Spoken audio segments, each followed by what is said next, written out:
A história do município de Ferraz de Vasconcelos começa bem antes da chegada dos europeus nas Américas. Pelo bairro do Cambiri, em Ferraz, por muitos séculos foi um dos ramais do caminho do Peabiru, rota indígena através da qual indígenas vindos do Peru seguiam até o litoral do Oceano Atlântico.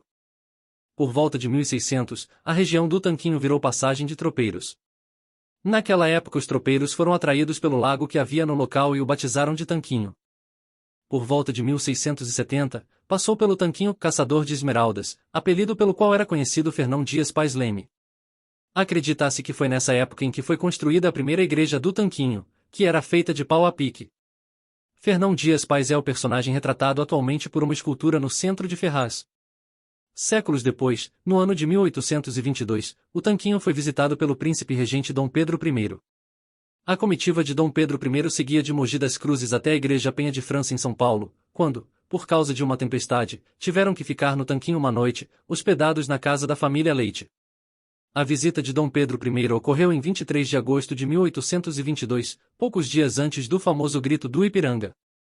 Depois de algumas décadas, no final do século de 1800, a família Leite derrubou a antiga igreja de pau a pique que existia no Tanquinho e construiu no local a igreja de tijolos e alvenaria que existe até hoje no local. Algumas décadas depois, do outro lado de Ferraz, foi construída a fábrica de lixas Gotthard Kaiser-Modell Jr., a Lixas Tatu. Essa fábrica foi responsável por grande parte da primeira parte de povoamento da localidade. Nessa fábrica, posteriormente, trabalharam vários dos primeiros vereadores e prefeitos de Ferraz e a fábrica atraiu muitos imigrantes alemães. Algum tempo depois, com as grandes imigrações, a localidade passou a receber muitos imigrantes italianos, japoneses e alemães. Principalmente italianos.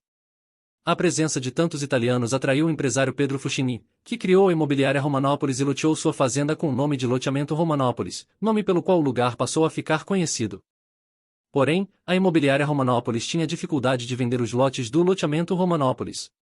O empresário Pedro Fucini tentava, mas a procura pelos lotes de Romanópolis era bem pequena. Foi então que o empresário se convenceu de que deveria lutar por uma estação de trem para alavancar as vendas dos terrenos. Na busca por uma estação de trem para Romanópolis, Pedro Fucini passou a visitar o segundo distrito da empresa ferroviária central do Brasil para tentar conversar com alguém sobre a construção de uma estação em Romanópolis. Mas seus esforços foram em vão, ninguém importante na empresa ferroviária o atendia. Foi então que Pedro Fucini foi atendido pelo chefe da segunda divisão da empresa ferroviária. O Zezinho, ou engenheiro José Ferraz de Vasconcelos. Após várias conversas, enfim Pedro Fucini convenceu José Ferraz de Vasconcelos a visitar Romanópolis. Depois de algumas visitas à localidade, Zezinho se convenceu a conversar com a diretoria da empresa ferroviária. Os diretores autorizaram a construção da estação de trem apenas quando o engenheiro Zezinho se propôs a fazer o projeto da estação gratuitamente. Pedro Fucini se dispôs a pagar pela construção da estação de trem com recursos da imobiliária Romanópolis. Quando a estação de trem de Romanópolis estava sendo construída, estourou a Revolução de 1924, uma guerra que colocou o estado de São Paulo contra o Brasil. Como consequência da guerra, as ferrovias passaram a ser atacadas e em uma certa ocasião maquinistas se recusaram a acomodar os trens no trajeto entre Mogi das Cruzes e São Paulo. Para não deixar a região sem atendimento dos trens, o engenheiro José Ferraz de Vasconcelos, que outrora já tinha sido maquinista, decidiu ser ele mesmo o maquinista a acomodar os trens no trajeto. Mas, por infelicidade do destino, o trem que Zezinho comandava foi atingido por uma granada nos arredores de Mogi das Cruzes. Apesar dos ferimentos, o engenheiro conseguiu levar o trem até Romanópolis, onde foi socorrido por Pedro Fucini, que o levou de carroça ao centro de São Paulo, mas ele não resistiu aos ferimentos.